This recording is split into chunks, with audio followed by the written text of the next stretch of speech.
Good evening, Peter. Tommy, what's happening, brother? Say hello. Well, you guys have already met. Say hello to everybody. Jen Armstrong, U.S. Marshals. Jen, welcome Jen. aboard. Thanks for having me. All right, so Tuesday, 7:05 p.m. here on the finest Unfiltered family podcast. We got the 10-4 Tavern, so welcome to the Tavern, everybody. Let us know in the comments what you're drinking tonight. I'm going to pull up some stuff here. We're going to get acclimated. So, Jen, where are you? Are you in D.C. or are you running around the country somewhere? I am. I'm actually in Crystal City, sitting in my office because now that I'm hybrid remote, I rent part of a house. And so I didn't want to kick Joyce out of her dining room. Joyce, if you're watching, that's why I'm not home yet. Got it. All right, so in customary 10-4 Tavern, this is, cops, agents getting together after a shift, knocking stuff around, talking about stuff. We always find ourselves in a tavern sometimes. So, Pete, what are you drinking tonight? I have an Amstel Light that I purchased from the hotel bar downstairs and brought up to the room, and it's still ice cold. Got it. Wait a second, you're traveling too? Don't give your location. I know there's secrets, Yes, I'm traveling. I'm in a hotel room. Got it. Jen, what are you drinking tonight? We got gin and cucumber shrub. What's that all about? So this is a Scottish gin I brought back from a trip where I took my husband to Scotland for his 60th birthday, Armstrong, obviously, and then a local Savannah root man. So a root man cucumber shrub. So this is a great little thing that I met a guy at a Christmas show, a retired veteran, started this business, and it's awesome. You can make mocktails or cocktails. I will always make a cocktail. Got it. So I have to admit, I'm partaking in Partake Brewing's IPA. And if those of you who are in the know, NA means non-alcoholic. Kind of taking a little bit of a break. Doc says you got to chill out a little bit. Got a couple extra pounds, so I'm gonna break it up a little bit and do good for a couple of weeks and get back in shape. So anyway, so enjoy your Amstel, Jennifer. Enjoy the gin and the cucumber shrub. Let's get into it. I'm gonna knock out this this non-alcoholic IPA, but so let's do it. So, Jen Armstrong, Assistant Director, retired from the U.S. Marshals. I've had a lot of experience both when I was a cop in New York City and then in my private sector job working with the Marshals. Fantastic outfit. Obviously, we all know how good they are. Pete, you work with them? Oh, yeah, man. In fact, I have 2 arrests that were on the 15 most wanted list. Paul Morrow Eyeshide, who was wanted for murder, caught down in Argentina, part of that Jay Dobbins infiltration of the Hells Angels, and a guy named Shaquille Andrews up in the Bronx. 92 prior arrests. Then decided to start robbing bodegas and old ladies, and put him on the list, and we had him in custody in no time, thanks to the U.S. Marshals. Best manhunters on the planet, I always say. Absolutely. So, Jen, this is your show today. So, tell us about growing up, where you grew up, and how you became, the journey and how you ended up in the U.S. Marshals. Okay, well, before I do, hey, small world, Pete, when I was at Interpol, when I came to DC for the very first red notice I processed was eyeshide. How about that? I was sitting there and nobody had done it, and so I got on it, and then when he got caught, I'm like, hey, you feel like you were part of it. So who knew? We were connected even before we knew that. Yeah, that's amazing. Yeah. So I'm a Georgia girl, born in Athens. We moved back to Savannah, where my dad's from, when I was in 2nd grade, and went to the University of Georgia. And I was really going to go to law school. I thought that's what my deal was. I'd always wanted to be on the Supreme Court someday. And I thought, well, I'm going to go be a lawyer. But I worked my way through school, and it was a lot, working 2 jobs during the summer, working full time, going to school full time. So I decided I'm going to take a year off. Moved home summer of '88 after I graduated in August 27th. So now you know my birthday, because it was the day after I turned 22 years old, August 27th, 1988.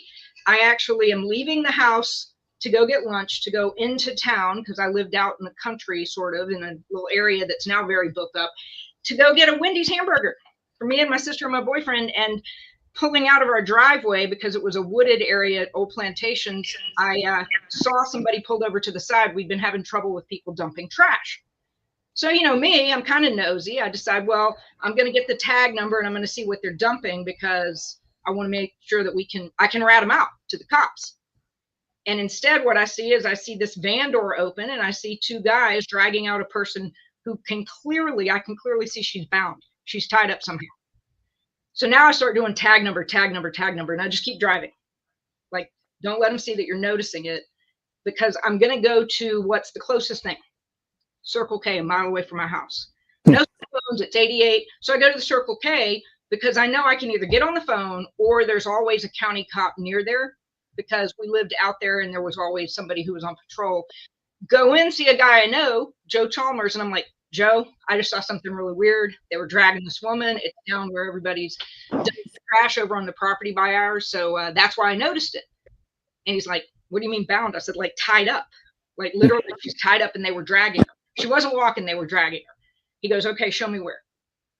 So he follows me and I go back down the road towards my house. And as I come to the big turn, here's the van coming. So I roll the window down and I'm like pointing out like car. And I see Joe turn around. You know what we would have called that, how he flips, but he turns around. And this is where you can tell I'm from South Georgia. I'm closer to my house than I am to the store, and I can't turn around to make sure he's got the right guy because I know I'm going to have to get out of the car, and I wasn't wearing shoes. I drive to the Wendy's barefoot, probably a crime in Georgia, but I'm pretty sure the statute of limitations has run out since 88. Yeah. I'm admitting freely I was driving with no shoes on. So I go home to grab a pair of shoes, and I tell my sister, my boyfriend, what I saw, and he says, hey, I'll get in the car. I'm like, oh, now you get in the car. So we go back, and he's headed that way. And he goes, where was it? So I slow down to say where it was. And here comes a car, rolls the window down. And a guy goes, are you the girl from the store? Yes. Hey, can you show us where they were dragging the woman? Because cop pulled the car over and there's only one guy in it. There's no woman. There's no other man. Okay. It's right here.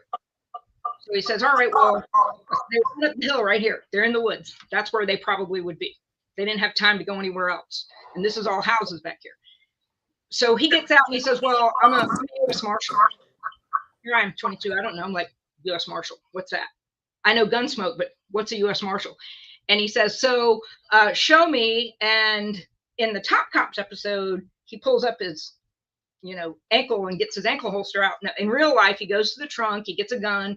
He goes, let's go in the woods. I'm like, well, show me some ID. I'm not going in the woods with a dude with a gun without a badge or some other kind of ID because I'm not dumb. So he shows me the ID. We go up there, and just as he's like, where is it? And I say, right here. I see a guy stand up, and we can see the woman is beside the ground, and there's a hole. And now she's duct taped here. She's duct taped her arms, duct taped from the knees down. So clearly it was an open grave. And the guy comes up. The marshal is a little further away. He gets behind a tree. So does my boyfriend. I'm standing there looking at the guy. We're about 7 feet apart or so.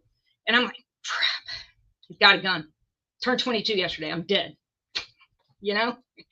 Life is flashing there. And the marshal is saying, hey, show me your hands. U.S. Marshal, show me your hands. And I'm looking at him and he's looking at me, and I can hear this in the side. Show me your hands. Let me see your hands. And I'm like, shoot him. He's got a gun. Shoot him. He's like, let me see your hands. I'm like, just shoot him. That's not all I was saying, but I was saying things like, just shoot him. And then he brings his arm up like that. And I thought, that's it. I'm dead. And he tosses the gun over. Yay. Because now he's no longer got a gun. And the marshal, whose name is Ray, he may be listening, I don't know, steps on the gun and says, all right, you guys secure him. Okay. Here I am, 22-year-old kid. I'm like, all right. So me and my boyfriend get him secured. And then we go to help the woman out. And then the county cops come up because they had pulled the other guy over. He had the van, didn't want to show him anything. And then when they got him, they realized they had a cage back there and some weapons. And so they secured him, and he came to find us because we had never come back. And so we call, and as it turns out, she had been kidnapped earlier in the day. The guy in the woods was an escapee from a federal prison camp. The guy who was in the car, the older guy, had actually killed a woman in Florida in 1987 and stolen jewelry from her. And that's what they were using to finance this trip. she was the wife of a man in federal prison on some big cocaine charges. And he was telling everybody, I buried $3.5 million. She's divorcing me. She's going to take my money. They kidnapped her to get the money, but there was no money. So they were going to kill her because they couldn't let her go. And if you look at his appeal, it's like an alert motorist notified the cops and they got him into custody. And that is how I came to the attention of the local law enforcement. And as it turns out, that off-duty marshal was like, oh yeah, we're giving the test at some point. So I took the test 3 months later and got hired in February of 1990. Thought, well, if I don't like this job, if I don't like being a cop, I'll go to law school. Because, I'm a kid. You're mute, Tommy. You're muted, brother. I said, looking into that story, I think you were destined. I'm just like, wow, I guess I could have been a prosecutor, but as it turns out, I became a marshal, and 35 years later, I retired after a 35-year career, and I spent the majority of my time in South Georgia running fugitives until I became a supervisor. So it was better for me to do that than to probably be an attorney. Yeah. I don't know if I'd have been suited to be on the bar or if I could have even passed the bar.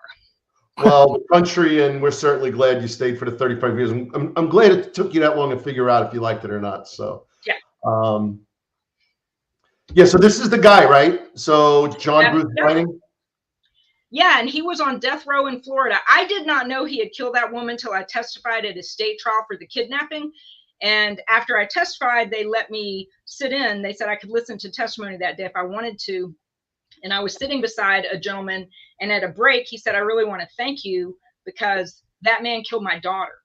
And they didn't know who did it. And then they found him in prison in Georgia because he had an inhaler and he had a Cadillac. And so they were able to put it together. And otherwise, I never would have known who killed my daughter. So I was like, wow, that's like a full circle moment.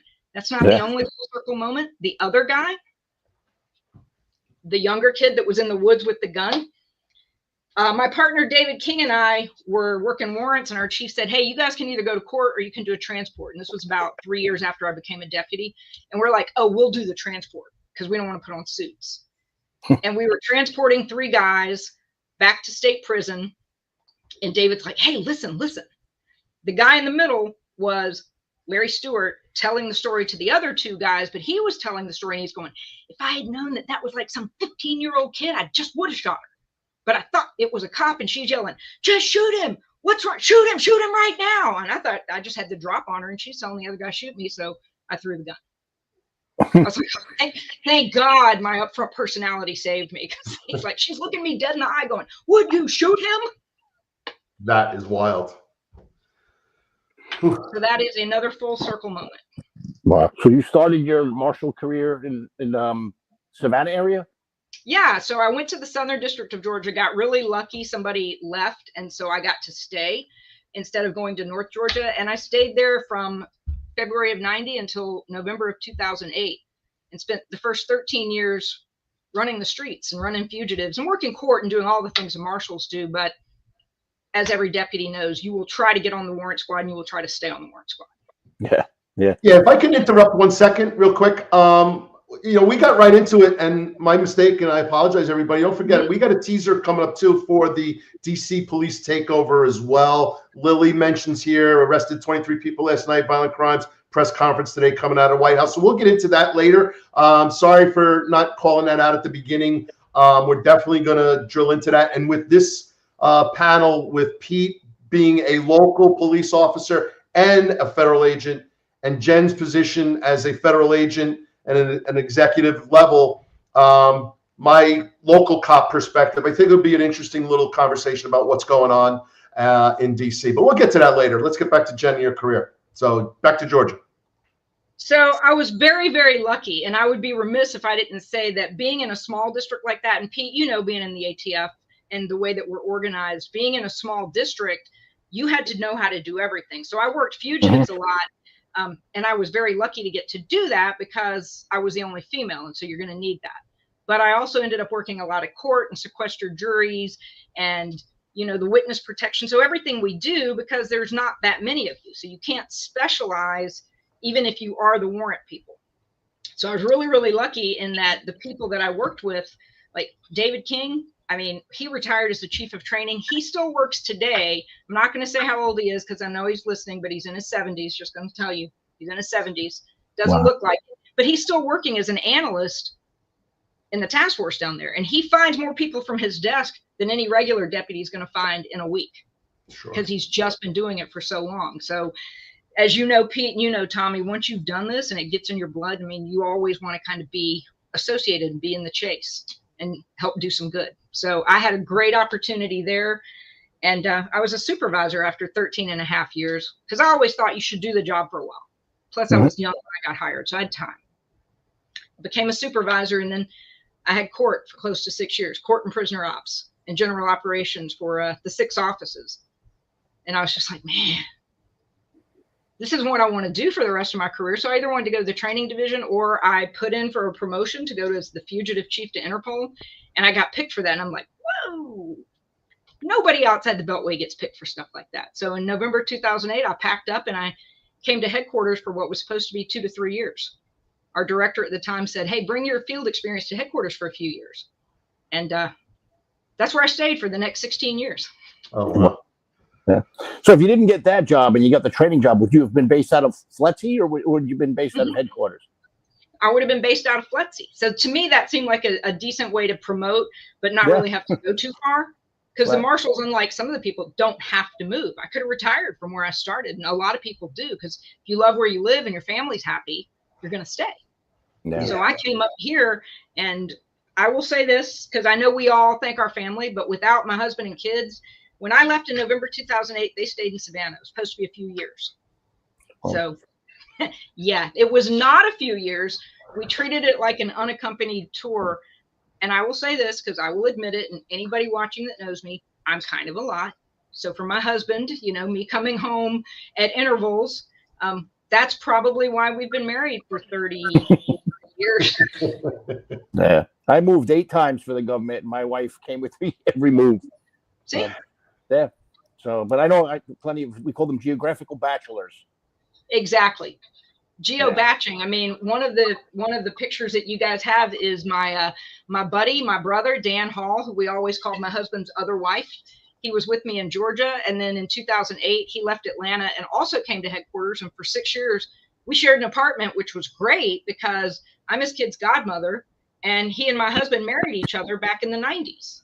But that's us going to overnighting at Gitmo in Cuba so that we could go to Jamaica to do an extradition of a customs top 10 back when customs was a thing. Yeah. And we flew down on a customs plane, and we weren't going to make it. So they said, do you mind if we sleep in Cuba? We're like, no, that'll be cute. That'll be cool. How do you get to Cuba unless you are military? Right.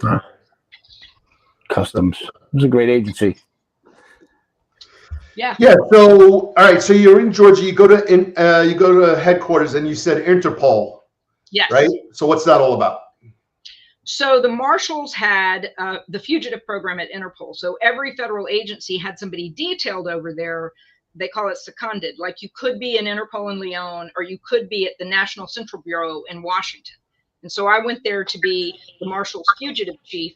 And it was a great time because, you know, we got to work Asst and a lot of other cases. So you get that piece of it where you get to do the messaging back and forth and figuring out, can you get somebody back? But you also learn patience and when you got to call it, because sometimes you're not going to get a person back. They won't get extradited, or there was some mess up in the case. They're never going to get extradited. And no matter how bad the crime was, you got to put that one aside and try and get somebody you can catch. Yeah. Even though you know that the victims aren't getting closure, and that person, if they stay wherever they're hidden, they're safe from extradition, but you got to focus your efforts where you can and get the people that you can. And so recently in July, Interpol was absorbed into the U.S. Marshals Service because the main mission is fugitive. So it's not everything they do, but a lot of my friends from when I went to Interpol, the full-time people there are still there, and now they're working at the Marshal Service. So I still get to see them. Yeah. So did you travel when you were in Interpol group? I did. I got very, very lucky. You guys, I know, Pete, you would have heard of it. Operation Falcon that the Marshals started doing back in the early thousands, which were fugitive roundups. In 2009, right after I started, our AD at the time, the assistant director for investigation, said, let's do this on an international scale. You think you can do that? You want to put that together? I was like, sure. He goes, all right, well, just do it. You know, work with Interpol and do an international piece. I said, you got anything you want to see? He goes, I don't know, you do it. I said, anything you don't want to see? And he's like, yeah, don't screw anything up. Okay, great. So we put together an operation with 25 countries called Infrared so that we could locate and try to get some of the fugitives arrested. International arrests take a long time. As you know, Pete, Asst was sitting in that jail for a while, but it's good because if you get them located and you get them pinned down, you can start the legal process to get them back. And so we were able to do that in 2009. They did it again in 10. They did it for a few years and they'd focus on different countries. And then they actually did it again in 2023. So it continues.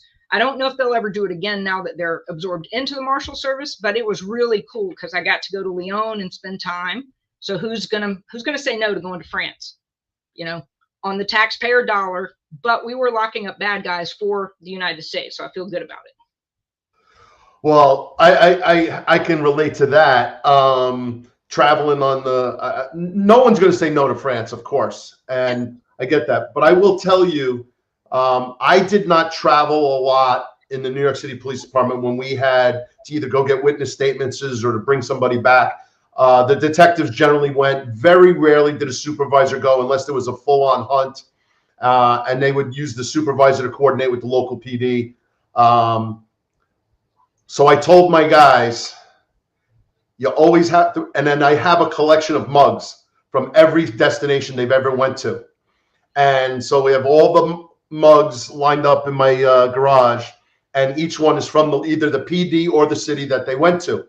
And then I have to give them a lot of credit because one of them was Groton-on-Hudson, Connecticut. It was only a drive, it wasn't that far, but they didn't have a mug and they didn't have a police department mug or a city mug. So what they did was they took a blank black mug and they got a junior officer's little stickum badge on it and they put it on the mug. And that's what I knew I really appreciated the detectives, because they're like, we can't come back without a present for the lieutenant. You know what I mean? Now I say that, I also know they brought golf clubs to a lot of trips.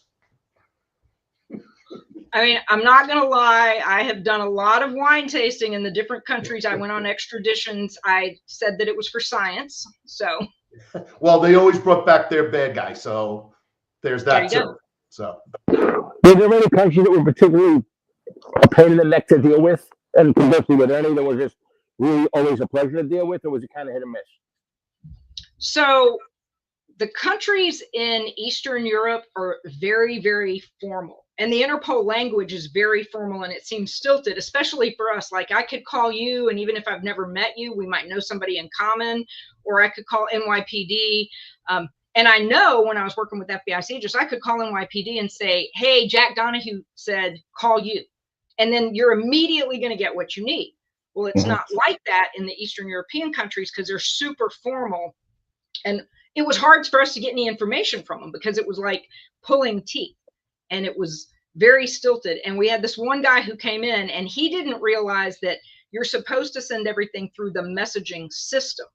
And so he was sending it direct from his email to the country and not going through the system. So they think he's like the leader of Interpol and he's getting answered immediately. And all of us are like, what is this guy doing? What is he saying that we're not saying? You know, or is he being really abrupt? And so I'm like, Jerome, what are you doing? And he shows me and I'm like, oh, and we reach out to the country and we're like, hey, we're sorry. We didn't realize, you know, he didn't realize he can't contact you directly. And they're like, oh, he must be the leader of your most competent authority. We will respond to him immediately. And we're like, oh, maybe that's how we do it. Maybe that's how we get around the pain of people taking 6 days to tell you one thing. So that was the biggest pain, was that stilted piece of it. Most of the countries they were really good to deal with. It was just the difference in what we had in the US and what we were used to and what they had. Yeah. And like not having computer systems or not having, you know, anything that kept, when we went to Jamaica there, at that point in time, they didn't have a computer system. It was a spiral notebook. That's how they were keeping track of who was coming in and out of the country. And we're like, well, you know, no wonder it's so hard to get information from some of you guys. Yeah. Hey, real quick, a shout out to DJ VR 1999 to the podcast. Extra beer, Amstel Light for you, Pete, tonight. Thanks, DJ. So yeah, let's get back into it. Keep going. Let's. Any other big Interpol, big extraditions for foreign countries? That's to me, I could really get behind that. There really were some good ones. I mean, at Interpol, you don't get to do the extraditions because typically in the Marshals, it goes to the case agent. But there was one time, and it was when we were working with the G8 most wanted sex offenders. Now, I didn't go because obviously they were going to send 2 people, and the local cop from Virginia, his agency said he could go. So he went instead of me, but he went with Joe DeLuca, who I know is not watching, even though he's still working, because he doesn't watch anything. The first time he ever went to lunch with me, he goes, "I've never broken bread with my supervisor, and I'm shocked at myself." But he's still working. He flipped over from being a marshal to being an analyst at Interpol. And like David, he arrests people all over the world. He also speaks a lot of languages. But Joe and he went, and then we went out to Dulles with the locals to get him to bring him back to Fairfax because he was one of the world's 8 most wanted sex offenders. And so those were the cases that you really want to bring back because, you know, somebody that commits a sex offense against kids, you're just like, no, you know, there's nowhere you're not going to go. So that's a good segue. So why don't you do the kids, right? I know you have a connection with the National Center for Missing and Exploited Children. A lot of work there. The Marshals do tremendous work with NECMEC. So why don't you tell us about that? So we've been very, very lucky. The Sex Offender Investigation Branch for Marshals Investigations has been partnered with NCMEC since the very beginning, and we actually have people who are assigned there. And actually, their chief operating officer now is one of my former bosses and a former deputy director, Derek Driscoll. Great guy. He came through the program when this partnership was formed, and we started the Missing Child Unit. And so we've always worked with them, but then they also were the place where we had the tip line when John Walsh did his show In Pursuit with himself and his son, Callahan Walsh. So we would go to NCMEC, and that's where we would sit and work the tip line. And meeting those guys and seeing how dedicated they are to that mission, you know, you can't help but get behind that because you're either giving a family closure, sometimes you're actually finding the kid, and that's one of the most rewarding things ever. But the association that they have with the Walsh family through whether it was America's Most Wanted, In Pursuit, now America's Most Wanted is coming back again. That's great. I just saw Callahan Walsh last week, and I was like, I'm super excited because this is going to be great. And I mean, one of the things, if you're a deputy U.S. Marshal, and if any of you guys watching or any of my friends, and you got a chance to go on AMW and you got to come up to DC and eat at Clyde's and then staff the tip line, where they were doing it, that was just like you had reached the pinnacle because it was so cool. And John is so gracious and he's such a good guy. And when you know about the tragedy of their life and losing their son Adam and getting the Adam Walsh Act passed, I mean, how can you not be in support of that? So I'm really glad that America's Most Wanted is coming back because they've helped catch hundreds and hundreds, if not thousands, of fugitives, but also find kids. And there's really no better mission. Yeah, Jen, I'll tell you, when I was assigned to Arizona, I had David Gonzalez, the marshal, they was kind enough to assign 2 deputies to work with me almost full time. Eric Brown and Matt Hershey, both were rock stars. And, you know, they'd come out and help us track people down. But every now and then they'd ask us to give them a hand. And most often it was because they found out some kid was being held in a hotel room or something. I had no idea that the marshals didn't only hunt fugitives, but they rescued tons of kids while I was there. Again, I was a cop, I was a detective, worked with the marshals on fugitive stuff, but never realized how in the weeds they get with kid rescues. It was humbling.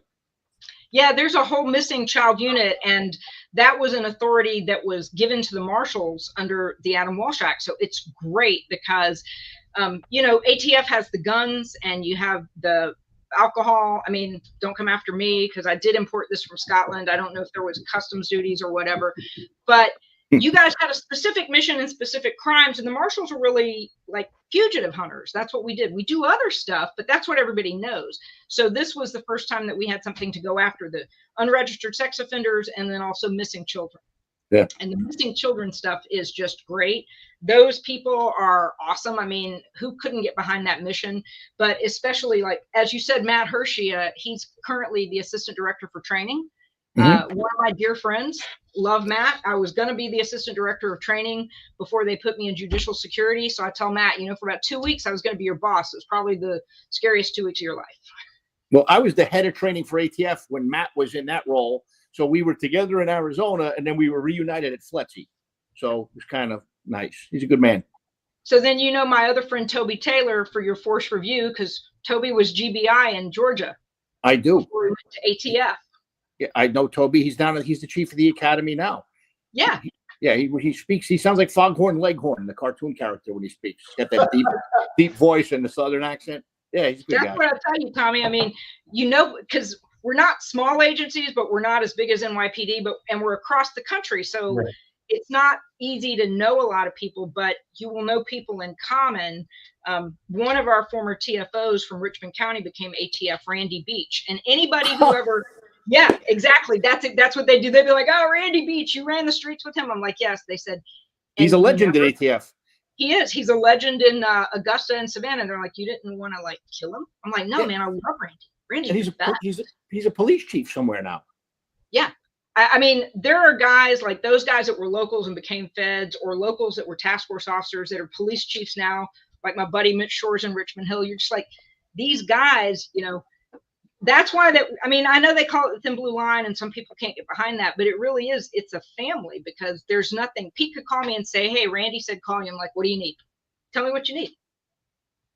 And that's what happened. Yeah. And that's what it really is. I mean, that is what happened when we were doing the body worn camera stuff. And the guy at DEA got it thrown at him, and he said, "I was told, call you. Can you help me?" I'm like, "It's Labor Day weekend. Show up Tuesday. We'll give you everything we got." Yep. That's the way it is. I'd like to go back to NCMEC because I have an interesting story, and I think you'll appreciate it. Jen and Pete, you'll relate for sure. I'll be honest with you. When I retired with 20 years in the New York City Police Department, I had 2 discoveries in my 20th year. And I look back now, being in the private sector all these years, thinking, how is this even possible? The only reason I knew of NCMEC was because of the milk cartons. Other than that, zero involvement with the New York City Police Department, shamefully. And then the other thing was, and this is a true story, and this is how I even retired and got a job, was I didn't even know what IACP and the International Association of Chiefs of Police was. We were such in a bubble. Yeah. It was, and the way the attitude was it's us and everybody else. And I now know that that's not the way to be. And there's a lot of tremendous federal, state, and local police departments and agents and cops and detectives. And then there's a lot that aren't so great. And I wonder how they catch anybody, but that's for another day. And having that discovery, but I went on tour in Alexandria to NCMEC, and I was like, how have I been on this job for 20 years and not really realized the depth and the work that they do? And when you struck a chord with me, Jen, when you said, like, how do you not get behind that mission? I walked out of that place, kind of a joke, but not really. I went straight to my checkbook, like immediately, and started making donations and how do I sign up and how do I participate and how do I help and how do I do this? And I think 2 things happened with NCMEC that people don't appreciate, and the work that the marshals did, because they're not index crimes. They don't get the notoriety and they don't get the focus by local police chiefs. And what happens is you've got kids being saved by federal agents all over the country, NCMEC participating. HSI is getting crushed right now for the getting rid of everybody. Right. But they do more work with kids than probably, if not as much as the marshals, just as much or whatever. And again, these are not index crimes. They're just missing kids who are being victimized through the terror that they're going through. And they're completely off the grid. And people need to really wake up and find out what all these cops are doing. I'm sorry, my little soapbox speech, but I'm glad you brought that up with NCMEC. That was my experience then, almost 20 years later now. Big supporter. I work with Mike Breslin at Lexus, who's on their corporation board, and I see the great stories every single day from him. Well, it's great because one of the other things you said, when like they're not index crimes. So one of the things that I got the chance to do after I left Interpol was running criminal intel for the marshals. And so that meant that I was the liaison to FBI CJIS, which if you're a cop, you know what that is, because that's NCIC and that's NICS and that's all the law enforcement telecommunications. But nobody realizes that's the back end of everything we do. And so that's a shared management concept where the state and locals work with CJIS and the feds so that we can do new stuff, like making sure that the crimes like that, like failure to register as a sex offender, or the human trafficking crimes, that they count per se in crime data so that they get more attention and they could get funding. And frankly, police chiefs who maybe only want to arrest the stuff that counts start looking at that as, yes, I will start looking at that because I'm going to get attention for doing it, because it'll show, as you know, because obviously we want to catch the murderers, we want to catch those people, but the other stuff too, there are, as you mentioned, some departments where maybe it's about what counts and what gets funding and not just what's the right thing to do. And so that was one of my abilities, was to be able to be on those boards for like the national use of force data collection and crime data reporting, and bring an operational perspective to those guys and say, here's what we really are out here doing and we need to get attention on it. So that was great. That's how I met Jack Donahue with NYPD. Yeah. And then he became the chair of that, and it was awesome because he had such a great voice, and NYPD has so much respect. But he would tell me, he goes, you got to remember, I'm one guy from one department. We're like, yeah, it's a huge department. It's like the department. Yeah, you got a lot of clout behind you. Yeah. Yes. Well, why don't we bring that up? Like, so talking about the tech and all that stuff, I heard you dabble in tech a little bit in the Marshals. Yeah, I was very fortunate. When I went to criminal intelligence, my boss at the time said, so we don't know if we need this. So what do you think? Would you take it on for us? And I said, first of all, you do need it. The reason you don't think you do is because you're doing it wrong, which I was like, oh, wow, probably shouldn't have said that to my boss, but whatever. Yeah, he's a great guy. He's probably going to take it in the spirit I intended. And I said, yes, I would like to take a shot at this, because those analysts and those people doing that stuff, they had so much to give. They had so much knowledge, and they didn't feel connected to the mission. And so we took the Fugitive Targeting Unit and information management, and what do we know and what can we do that the deputies will start reaching out to us. So we got to do two things. This one on the screen, USMS Tips, that's actually an app in the Google Play and in the Apple App Store. So if you search US Marshals you can download that app and you can send in a tip real time, and they can message you. You can give them your name, you can remain anonymous, but it also routes it to the right place. If you're like, I know this guy and he's in Westchester County, it's not going to get to just some random. The analyst is going to know which deputy's office to send it to. And they're going to be able to see the stuff. So that's been great. And it really, you can get to it from your phone, you can get to it from our internet, you can get to it from an URL. So that's been a great thing. And now our communication center, the 24/7 guys, they also man it at night. So it's not just the analyst. And that was actually a great thing. They were willing to do it because when they take those phone calls and they're passing through those hit confirmations, they don't know what happened. They can come back in the next day and look and go, hey, I sent that out and the guy got arrested. This is awesome. So even though it was extra work, they were ready to do it, and it was great because it helped us, because you guys know you don't get more people to do a new job. You just got to figure out how to do it. So that one was cool. But then the piece of being with CJIS was the thing that I did that was like my favorite tech ever was mobile NCIC and mobile fingerprints on the phone. And we did that back in 2018, and ATF and DEA jumped on our contract. So for a period of 5.5 years, there were 11,000 federal agents who were hitting everything they needed to from their phone in the house. And from going in a house with somebody, if you can ID the guy, or you can run warrants, or you can run a tag while you're following a car, and you don't have to depend on dispatch, and you ran the right one, that's great. And so that was a game changer. So I was blessed because I had the opportunity to do that, because I had good bosses. I'm like, I've got an idea. I want to do this. Because I started, there were no computers. We didn't even have a typewriter. Yeah, we were still doing teletypes, But to flash forward, and when we saw cell phones, it didn't occur to me. Then we got smartphones, and I'm like, I really wanted an in-car data terminal. What if I did it on a phone? That would be great. Yeah. And then we did. Yeah. Hey, just real quick, we'll get back on it, but back to the NECMEC. We got a great comment from a LinkedIn user. Great organization, NECMEC. I was blessed as an NYPD lieutenant spy, as special deputy U.S. Marshal to the FBI National Cyber Investigative Joint Task Force, to travel to NECMEC and help. So thank you for that. Appreciate that. I don't think we have any more comments. So yes, let's get back to the tech. And then body worns. So you pioneered and were part of the team that pioneered body worn cameras for the marshals and the feds, right? So that was a journey because, as you guys know, body worn cameras in the mid 2010s, it became a thing where a lot of cops started to move to it, state and local.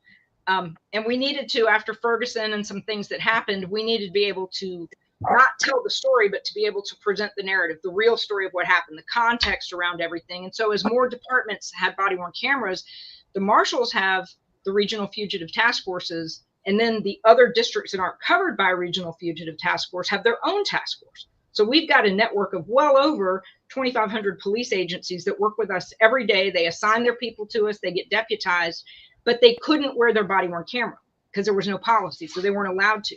And so some agencies are like, they need to be wearing it. And then it got to the point where agencies they were like, we can't stay. Right. Because either there might be a shooting or there might be some type of an incident. And then they're taking a lot of heat from the community. So you can't really fault them for saying, you got to get with the times. And so the Department of Justice back in 2019 was like, all right, we're going to have to work on it. So in 2020, we worked out, ATF, DEA, FBI, and the marshals worked with the DOJ to get a task force policy so task force officers could wear their body worn cameras. Well, we knew what was next. It was going to be us. And that's fine. I mean, you would think, because at the time we're doing it, I was already approaching mandatory retirement, so I was an old timer, that the old timers would be the ones going, I don't want to give that to the kids. But I was just like, you know what? This is going to be great.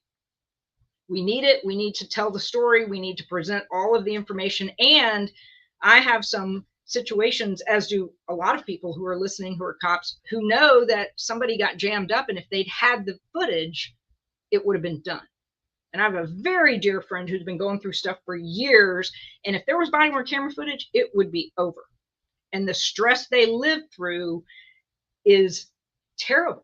And what I will say is also, if you are doing it wrong, and if that camera catches you doing it wrong, then I want that to happen, because we don't want you there. You know, we don't want you guys behind the badge if you're doing it wrong. And if you get outed by that, well, shame on you. So I got very fortunate. I was a deputy assistant director at IOD, and they said, hey, this is going to become a bigger thing than we think it is. So you've done tech. You got a lot of energy, and, you know, you've done all this stuff with CGIS, and, you know, will you do it? I was just like, you know what? I will. Yeah. Thank you. Yeah, I'll do it. Yeah, ATF had a little issue with the body worn cameras. I know there was a shooting recently of an airport executive, not as nefarious as it's portrayed on the internet. Mm-hmm. And the ATF agents didn't have body worn cameras. So everybody's up in arms, like, why weren't they wearing their cameras? Well, the reality was that they weren't budgeted, and they weren't sent out to that field division yet. So ATF's getting, you know, kicked around in the social media because they didn't have body worn cameras on, when the reality is they just didn't have them at their disposal yet. So yeah, I will 100% tell you, Pete, I get it, because the marshals are actually doing the last deployment of the last office next week. We started in 21. We had to find the money in-house, even though the DOJ put out a policy. They're like, you got to pay for it out of hide. Well, yeah. I know everybody thinks cops are rich, and they think federal cops are rich. And if there was an FBI agent on this show, I'd say you guys might be rich, but we're not. So we were trying to figure out how to carve the money out, and we had to have a plan. And we're not just, I mean, NYPD is huge, Tommy, but you're in one concentrated area. So rolling that out and doing the infrastructure behind it to upload all that footage is easier. It's also easier because at NYPD, apparently they're able, you know, they're like, we're going to just run all this fiber optic cable. I don't know. They might have satellite for all I know, you know, but it was easier to do. We had to figure out how to do it in hundreds of facilities all over the country. ATF, DEA, FBI, the same thing. And you had to find the money to do it. And when we finally started getting the money to do it, you got to have a plan. And budgets are what they are, and everything's been flat federally since 23 when we got the first money. So the marshals will be fully deployed August 17th. I'd really love to know how we can help the others. You know, I really wish that the people who said you need to wear it would put their money where their orders were. But yes, because they don't understand that as you're doing it across the country, you can't just, here's 800 different locations and here's all the extra internet you need. And yeah, this courthouse hasn't been updated since 1810, but you can run some cable. So it was a big, big undertaking, but it was great because we got the opportunity. They said, figure out how to make it work. And Hope with ATF and the first guy at DEA, Daryl, I mean, we became like family because we're just like, we're going to do this together. We're going to do the best we can. We're going to help each other.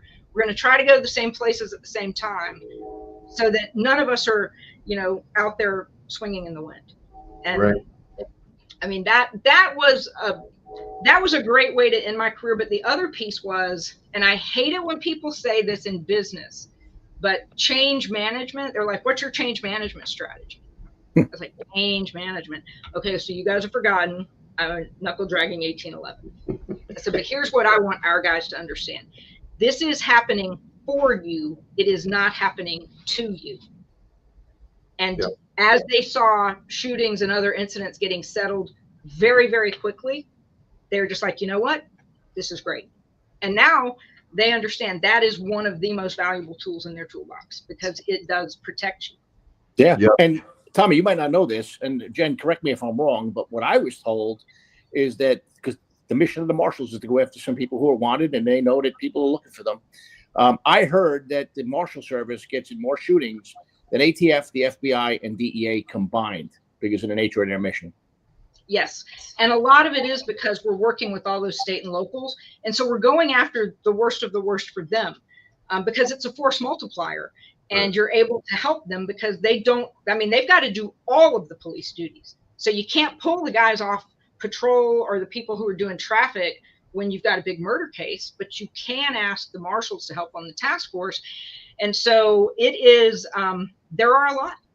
And that's one of the reasons why I sat as the federal rep on the National Use of Force Crime Data Collection, because they knew that we had the most shootings. So we could lend our experience to that. But thankfully, you know, I mean, I will say this, I will give a lot of props. One of the agencies that left us, their police chief had moved off to another agency when we started rolling out our own cameras into the task force officers. And that was the second agency that we onboarded because that chief was like, you know what, if I left you publicly over here, but if I can have the cameras on my guys, I'll do it. And right after we signed that MOU, like 2 days later, there was a shooting. And otherwise it would have gone up in arms, but they were able to see what happened for real and then to see what happens in the aftermath. So, I mean, it's been a great thing. So I will always be an advocate of using tech so that you can, transparency and accountability are the watchwords, but they're real. They really are. They're real, but it's also transparency and accountability on the other side too. So if you see what happened and you see what led up to the incident, you're not seeing the 30 seconds on social media. You're seeing the story. All right. Well, I have a body-worn camera story. And for anyone who's still on the fence and not supportive of cops using body-worn cameras, are you familiar with the Force Science Institute in Minnesota? So yeah, Bill, actually have a Force Science component to all of the training. Well, I saw them do a presentation and they show up a cell phone camera taking a picture of a shooting, and they're about 100 yards away from the shooting. And it is clear as day on the cell phone camera that the person puts his hands up in the air and the cops shoot him in the back. And that gets circulated. And by the time they saw the body-worn camera, you will, from the other angle, and I'm cutting it up, I don't have all the details, you can see the gun and he's reaching up and the gun is in his hand and he's reaching for it and it's all in there. And the time difference, because the phone was about 100 yards away, the time that you hear, don't, you know, whatever the commands were by the police officer, that distance was like a 1 millisecond behind of the shot, and it was all messed up. So if you only went by the phone, you would think this was a bad shooting all day, every day. You hang them out to dry. Yep. So anyone who's interested, follow Force Science Institute and all the work they're doing out of Minnesota. They will enlighten you on body-worn cameras and use of force and violent encounters with law enforcement. So a little shout out to Force Science Institute. And they are great. That's one of the things. So Matt Hershey, you know, the trainers, we train everybody at basic deputy, and we trained everybody in the field. Like, everybody literally went through the training course. It wasn't online. It wasn't like learn DOJ. It was, we went there to do the training, and we saw everybody. And if you missed it, you had to go to another one. And there was a force science component. And that's when they start learning, you know, action is faster than reaction. That guy could have shot him before they realized he had a gun. And when they're like, I mean, you'll know it. And I'm like, oh, I know it, because the guy who had the gun in 1990, that was the second time there was a gun on me. And I'm like, there's nothing I can do. That guy can pull the trigger, whatever, you know. Yeah. So, yeah, I mean, when you see that, and when you see the other stuff that they show, that's why we thought that was important to put in there too, so that they understood, you know, this is very, very important. And I know there were a lot of people who are like, oh man, you're going to be tracking me, and you're going to be sending me to internal, and this is terrible. But it turned around very, very rapidly. And so I don't think that there's any naysayers left in the Marshal Service, but if anybody listening knows, and there are, send me a text. I'd like to talk what about when everyone was going, all right, we want law enforcement to wear body-worn cameras? There was some pushback, but then the cops and the agencies are starting to learn that, hey, this is actually helping. Oh, and by the way, we're going to use the encounter as evidence against them and bring that to the DA. And they're like, no, we're not interested in that. We're only interested in the oversight of the cops. We're not. You cannot use it for evidentiary purposes. Like, how does that work? Did you come across that? Oh yeah, so we actually, because we work across the country, we have to work with our Office of General Counsel. So we knew the recording statutes in every jurisdiction in all the states, because we're federal, but we still have some state laws.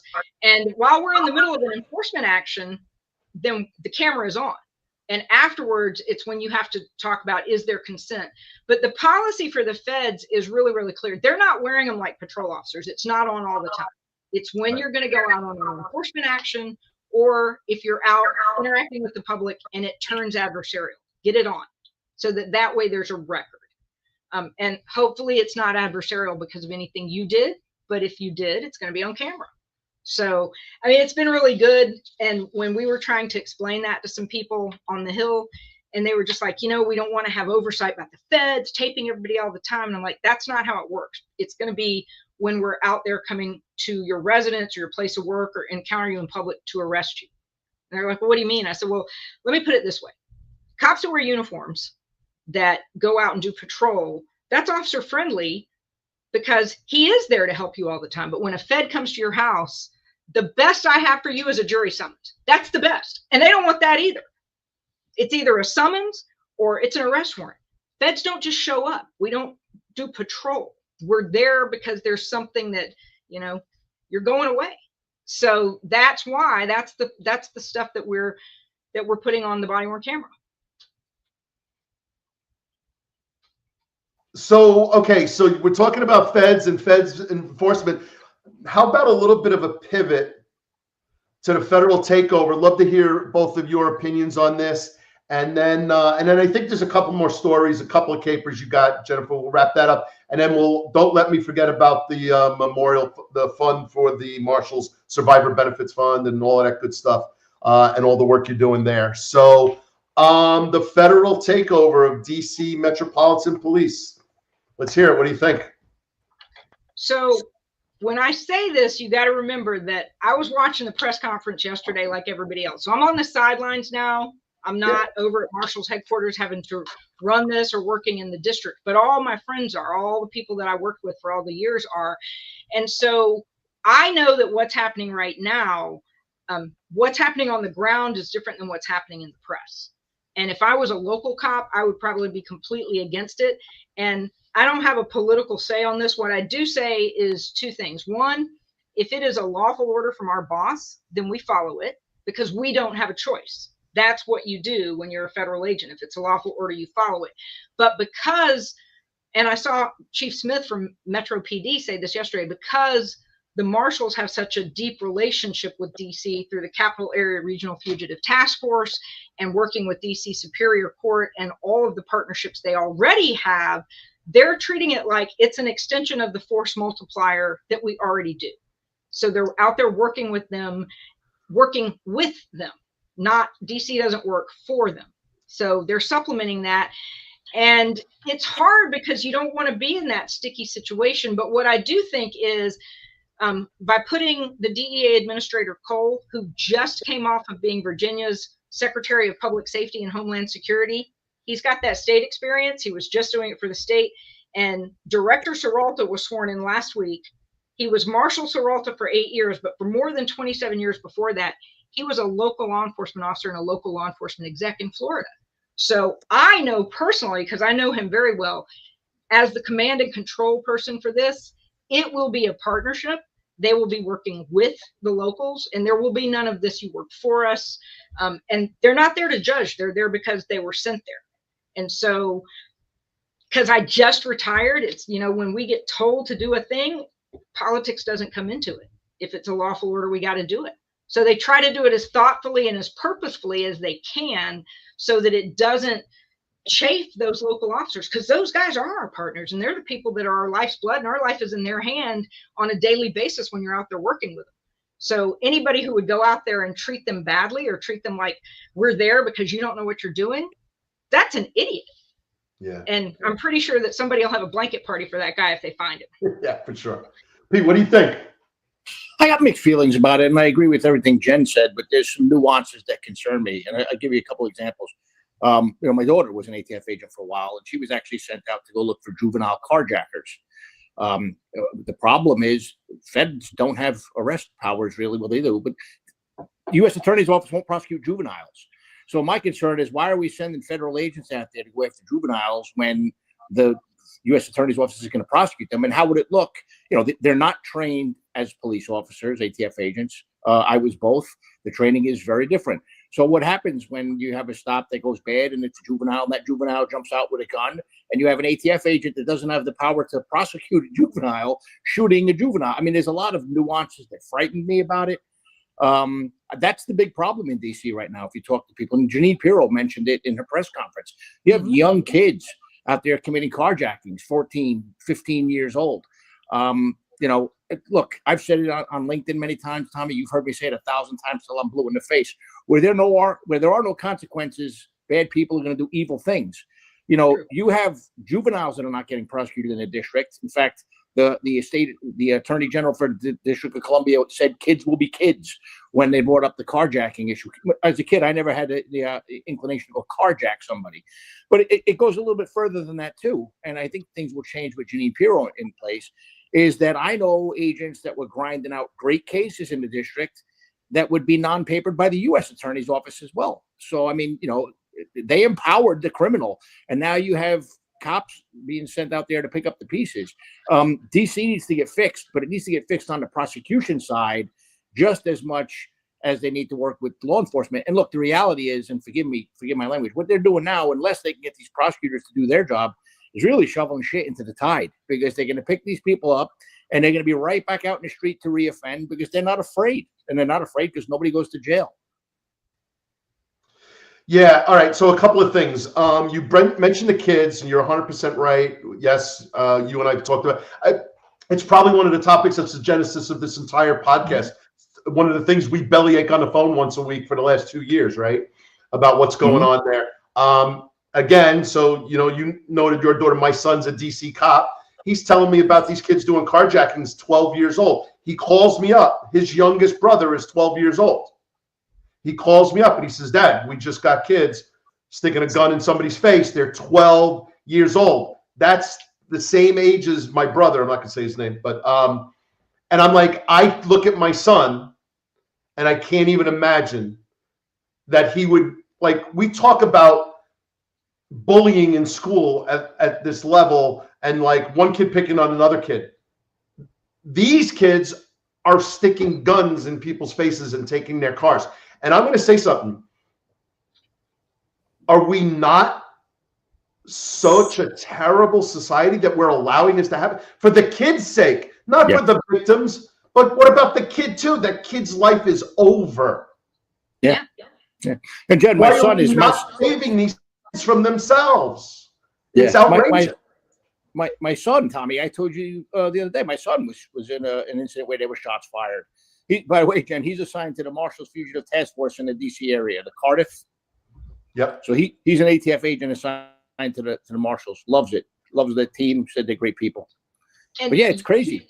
It is. I mean, you guys are completely right. So federally, youngest kid I ever arrested because they could get prosecuted. But if you're prosecuted as a juvenile, no matter what the crime is federally, you don't get convicted for that crime. You get convicted for a juvenile offense, and 5 years is the most you can do. It was a 12-year-old for a heinous rape of a kid on Fort Stewart, Georgia, and we ended up taking him to New Mexico to do his time. And I knew that after 5 years, he was going to be out. Now, hopefully he got treatment or whatever he needed. But that was, to me, I was like, wow, this is crazy. But these are, that was back in the late 90s. So now you've got these kids, and it's like they don't have an appreciation for the severity of what they're doing, or they don't see it, or, it's easy. You could say, oh, it's the video games, they play Grand Theft Auto or whatever. But in some cases, it's a simple fact of, it's a cycle where a lot of people in their family, they didn't have anybody that taught them any better. Yeah. And maybe it's because of, having parents that were incarcerated. I mean, Pete, I know that you had to have done that. Tommy, I know you did. I know I did. I mean, we got to the point where my second year, I was arresting like the grandmother, the mother, and then the daughter turns 18 and she's got a federal crime. And you're just like, man, this is, it's a shame because they don't have a chance almost. That's right. And now if you don't prosecute them, no consequences, mean they're going to keep doing it, and it's just going to get worse. And then one day they're going to do something they can't recover from, or they're going to get killed themselves. That's right. Correct. And that's just it's a wasted life. And these are not, I mean, they're thugs right now, but that's not how they started. That's right. And it's not what they wanted to be. It's just what happened. And it's a crying shame. And so it's got to change, and it can't just be from efforts like this. This can help to make it safer on the streets. It can help so that people feel like, yeah, maybe I'll go out at night or whatever. But if we don't do something at the other side to help the people that need the help so that they don't turn to crime. And that's the part where it's hard, because what do you do?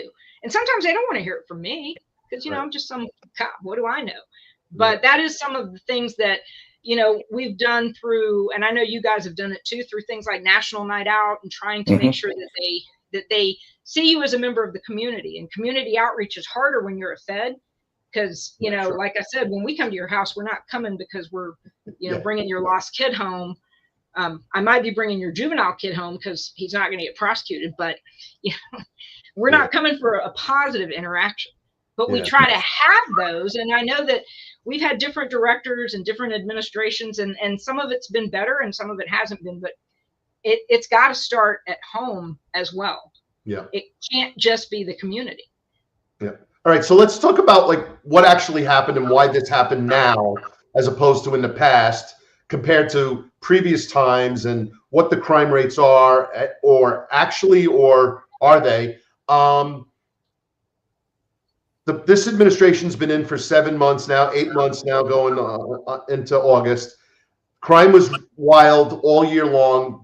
The numbers are up here as sources, CNN News, saying that crime is down, violent crime. However, the per capita murder rate is the top of the list in the country right now. If not the top, it's the top 3 or 4. But let's call it what it is. That robbery that happened of that kid, who they're calling Big Balls or whatever his name is, that was probably the straw that broke the camel's back. They said, enough. We've been talking about this. This is how I see it. I don't know. I don't have any inside track. We've been talking about this. This is too much. They had that congressional intern that got killed. I mean, they have had some serious sensational cases go on that are not just the inner city stuff that they ignore anyway, which they've ignored forever, which I will do a whole episode on that. Pete and I, this is another one of the Genesis conversations that got us to the podcast, about the neglect of the inner city kids, what they call black and brown kids. The politicians don't care anything about them. For another day.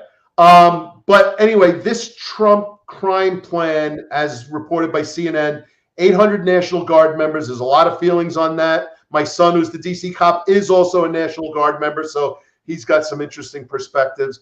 DC under federal control. This is very different than a consent decree, which a lot of other cities like Seattle, Baltimore, Oakland, Cleveland, New Orleans have gone through. This is very, very different. They put AG Bondi in to run the police. I know they, as you mentioned, Jen, they got called, and FBI agents and all other federal agents are out patrolling the city. And they claim that the reason why they're doing this, not one specific incident, even though that was probably the straw that broke the camel's back, because crime is down 26%, but it's out of control. But DC is saying this is what it is. I mean, I don't know if those numbers are right or not right, but I don't know how you can have such a high homicide rate but have a lower violent crime rate. So I don't know anything about the crime numbers, but having chased crime numbers every 28 days in the Comstat era from 1995 to 2006, I don't know how you can have a super high homicide rate, but your violent crime is 26% down. Unless people aren't reporting stuff because they didn't think the police are going to do anything about it.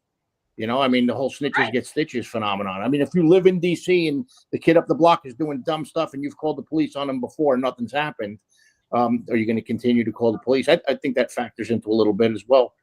You know what? I think you're right, Pete, because if you live in a neighborhood and you've been there a long time, you want to be able to sit out on your porch. And if everybody knows you're the one calling, you know, maybe something happens to you. So some of it could be going unreported. I've seen the stories about people being in trouble because they're changing it. And, you know, I will say this, and I know it, and almost everybody listening is going to go, I have no idea what you mean. But when they went from Uniform Crime Report to National Incident-Based Reporting System to NIBRS, not every agency is reporting that way, and it changed it. And you're not hiding the stats, but things don't count quite the same way. And so I'm huge. I was a data geek. Don't even know how, but I love that stuff because that's how you can see the trends and see where you need to put people and where you should concentrate efforts and where you can help people. And you're right. They've ignored different neighborhoods. I mean, have you been to the Wharf in DC? It's freaking awesome now. But when I started at Interpol, you wouldn't go down there if you weren't armed. Yeah. And now it's beautiful. But that's where they had the Narcan thing this week, because no matter how beautiful you make it, there's still going to be crime. And why? Because there are now people down there that have money. And there's a lot of people now. I mean, when I moved to DC, I didn't have a cell phone. I mean, well, no, I had a Crackberry. I didn't have a smartphone. And now you see the people, they're walking and they're doing this, and they're not paying attention, and they're like a walking victim.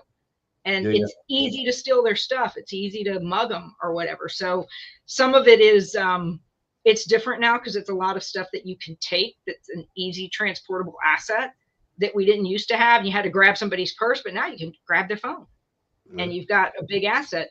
And they may not be paying attention to you. And then Pete had a good point. Maybe people aren't calling. So crime stats could be down, but do people feel safe? Well, that's the thing. Feel safe. Because we used to always talk about this at ComStat specifically. You can have people sitting there and going, oh, I don't feel safe. And you go, yeah, but your chances of being robbed are 25% less than they were last year. And they go, I don't care. I walk out of my house. I walk to the store and I am out of my mind frightened. So I don't care about your stat. I don't feel safe. And I think you'll hear the overwhelming vibe on the street of people are going to tell you they feel less safe. I know what's going on in New York. I know what's going on in DC because these are two places where I talk to people that are still active and still doing it. They don't feel safe. Yeah. Well, I saw some interviews on TV today, Tommy. It was interesting. A lot of the elderly people are the ones who seem to be the most terrified. And then a lot of the younger people just almost seem ambivalent towards it. It's like, it is what it is, you know? And I think part of that comes from that whole thing that's gone on since Ferguson, where they'd almost rather sympathize with the bad guy than have the police there, because the police profession has been demonized so much. Yeah, we got Ron Layson from the executive perspective on the Finest Unfiltered Family host. He's saying that the union, I'm assuming he's speaking of New York City unions, and there's multiple unions for different ranks, police benevolence, detectives, sergeants, and then the lieutenants benevolent, and the TEA is for all the captains and above. The union is alleging that the command staff, captains and lieutenants, are responding and directing officers to classify crimes in a manner that they don't show on the daily crime stats. Well, the unions are finally stepping up and calling out some stuff. Let's see how that plays out. Thanks, Ron. Right. And that's one of the articles I was referring to, is some of those allegations that were made, because you're not reporting the crime, you're hiding it to something that doesn't count. So it's a lower level. It's in that old 90Z, all other offenses. So you don't see the specificity of it. And okay, just one correction. He's saying no, it's the DC union, not the New York City unions. It is. It was DC. So the New York City unions are still quiet, Ron? Okay, thanks. Well, maybe not, but that was specific to DC. So I was reading that and I thought, you know, that's actually something that would be easy to do. And is it nefarious, or is it because, you know, there's this pressure to have the crime go down? And the pressure's not, I mean, where's it coming from? Is it coming from funding? I don't know, because the only people who know are the people who have to manage that. What I can say is, do I think anybody's doing it for an evil reason? No. Sometimes, though, we've all seen it where, you know, it's not even your boss, it's your boss's boss's boss that gets told to do a thing, and you don't agree with it, but what leverage do you have? And so sometimes people are like, when are they going to do something about this? And they becomes the people like the union who makes the allegation, or the whistleblower, whoever it is. And, you know, a lot of people are like, I hate whistleblowers. I'm like, well, if they lie, sure. But if they expose something that needs to be exposed and we can fix it, then, you know, hey, God bless that whistleblower for having the guts to do it. Yeah. All right. So let's talk about what this actually is. And I wasn't fully versed on it, but it came up, and I had known for a while. I have a colleague and a friend who's always tried to give me little history lessons in DC. And I've picked up some of the stuff, but then this all came about, and he called me yesterday and he asked if I was watching and paid attention. So the Home Rule Act in 1973, signed by Nixon, allows the president and Congress oversight of the Washington, D.C. Police Department and the district. And in 73, Nixon signed off and said, you know what, we'll give you local control. Don't worry about it.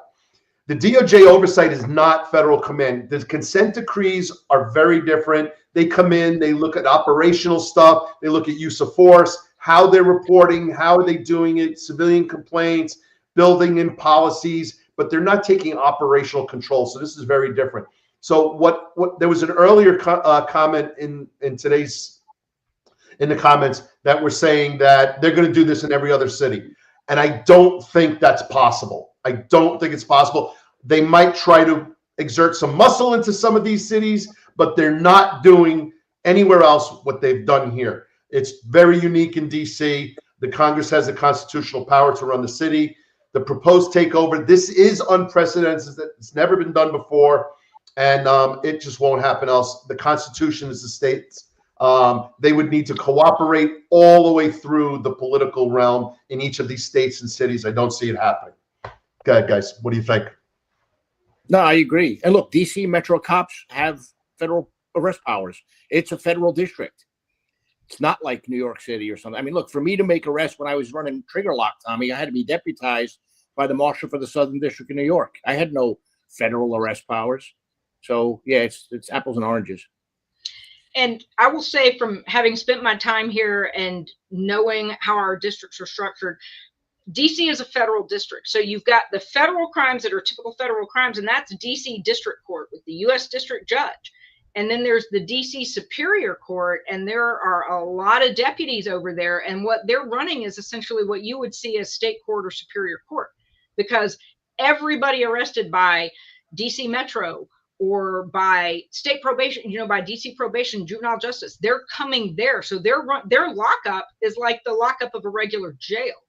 And we even say that in the Marshal Service. A ton of people start in Superior Court. It's a camaraderie like no other, because you're working a different kind of mission. You're working a regular kind of local cop mission. And Marshal Dixon, who is there, works really closely, not just with Acting Marshal Carter across the street, but with, Chief Smith. And he is also somebody who came out of local. So these are not people who are unfamiliar with it, but you learn when a DC Superior Court deputy escapes, what they used to call it, and they get to wherever it is they want to be, because a lot of people start here, and they get home, you got to kind of teach them the federal system, because they know the Superior Court stuff, which is like a state court. And it's because of the way it's different that way. It's the no paper too. I mean, when I was at Interpol, we had a guy at the McDonald's over there by the White House who attacked one of our guys, broke his jaw, and they no papered him.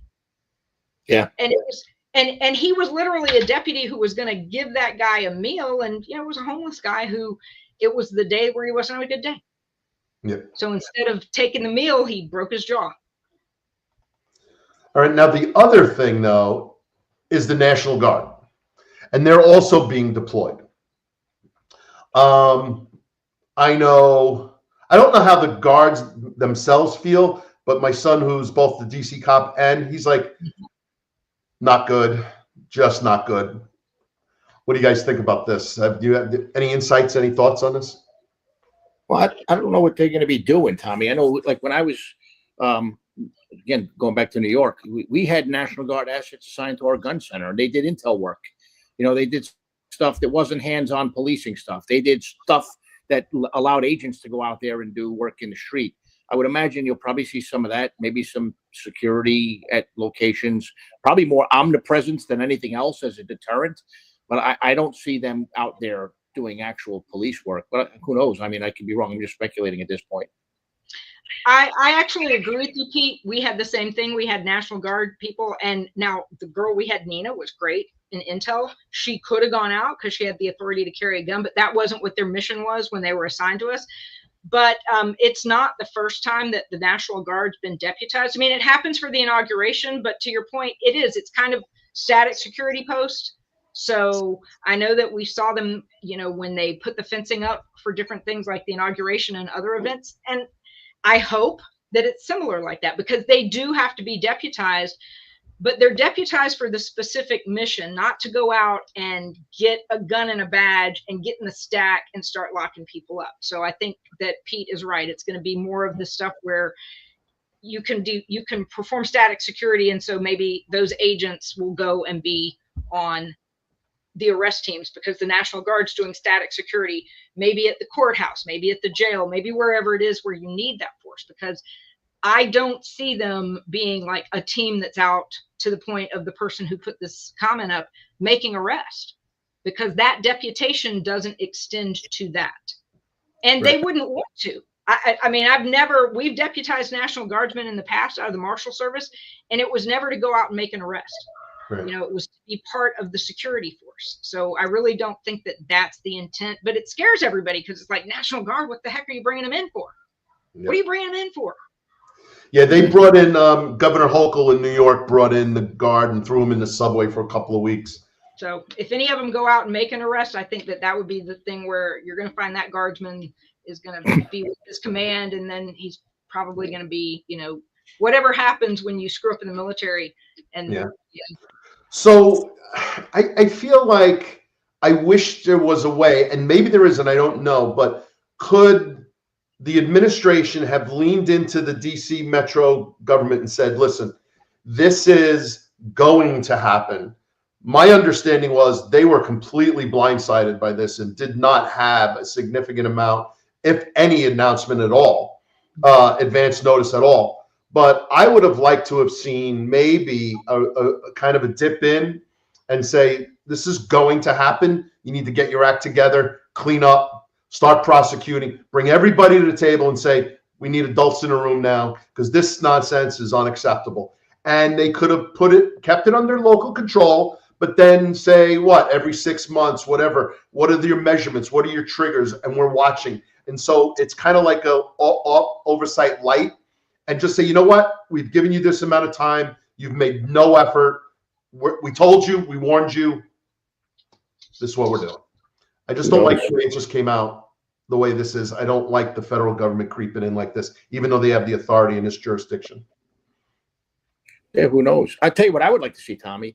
And Janine Pirro was the DA in Westchester County. Like, you know, I had some interaction with her when I was an agent in New York, because we had a home invasion case that spilled into Westchester County. Look, she's aggressive in many ways. The thing I also laugh at, what she was most famous for, was prosecuting the families of people who had keg parties at their houses, or teenagers. She prosecuted the parents for allowing the kids to have keg parties. Thank God my parents never got locked up, because I had quite a few keg parties in my day when I was in high school at my house. But anyway, the trigger lock program could work in DC. I know a lot of gun cases get turned away. Start there. You know, I know that the drug cases, I mean, you start locking up, and we know this, if you start locking up the right people, because not everybody out there is a shooter, you start locking up the right people, start proffering those people to come in and talk about all the crimes that they've witnessed, they've been involved in. You could start solving a lot of crimes. DC's homicide clearance rate is also an absolute disaster. Maybe they could start working on clearing up some of those homicides by the same way we did in the Bronx with trigger lock. I mean, again, she was a neighbor. She knew what the trigger lock program was. How far she's going to go in implementing things is yet to be seen, you know? Because look, I mean, they're all politicians, and politicians do a lot of talking, but it's the actions that people want to see, not the words. So who knows? And, you know, to your point, Pete, you're right. I mean, DC Metro can't prosecute the crime. That prosecutorial decision doesn't lie with them. Right. And I would say that there's probably a lot of cops out there who are like, I'd love to be able to lock up more people, but if it's going to get no paper, then kind of what's the point? I will give Chief Smith with Metro PD a lot of credit. I saw her remarks yesterday, and coming in and getting not blindsided, but not getting a whole lot of notice. I mean, I will say, I know that she's got good partners in the federal agencies that she's worked with a lot, and she made mention to that, and she's looking at it as an expansion of that. And I hope that that's how everybody sees it. Let's try if we can expand the partnership. It starts with getting them prosecuted. And so if that happens, and if you change that, as people start getting locked up, I think Pete's right. The other people out there who are like, oh, you know what, this is not what I want to do. Maybe I'm not going to go shoplift everything, because instead of just getting it and nothing happens, I'm going to jail. Yeah. And so somebody else decides not to do that. But it's a big problem for the people in the community and the business owners too. And I'm sure that there are some people out there who are like, you know what, we don't have time for them to wait 6 months. Get something done now. And I can understand their frustration if it's your business or your neighborhood. So I really hope that partnership works. I will say I have a lot of hope and confidence, because the two people that the administration did put here as the commissioner and the command and control they have a lot of state experience. And so I don't think that there's going to be an intent to come in and try and treat it like we're here to fix you. Yeah. And I don't think they're there to fix them. I think you can't fix anything in 30 days anyway. Well, but you can make a start on looking at the things, and maybe you finally get the attention they need now. And they'll be like, look, this was an extreme way to do it, but now we're going to start making some inroads into prosecuting people that need to be prosecuted. So that I do know one thing. There are more razor blades locked up in DC than people. That I know. Mm-hmm. So you walk into any of these CVS's, it's an embarrassment. I mean, we remember the day back in the neighborhoods with the spinning wheels and the bodegas. Imagine walking to the store and having to get yourself a loaf of bread and a quart of milk, and you bought it through a spinning wheel. It's unacceptable. It's unacceptable. Yeah. I'm going to tell you right now, the most important thing I got when I retired was my Leosa card. Yeah. Yeah, for sure. All right. So listen, enough on DC. Any final thoughts on DC? I just want to bring up one comment, because I really like when people think let's see if I can find it. But someone said, Jen, you were bringing up and saying, if they're lawful orders, you have no choice. You have to follow the lawful order. And then the person wrote, yeah, that's what the Nazis did. They followed orders.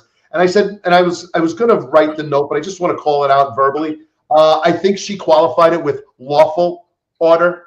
So we'll leave it at that. So and what I will say, because I don't really have to respond to something, but what I will say, especially because I was the assistant director for judicial security during a time where we had more protective details and more threats and things going on. It was unprecedented in the history of our agency.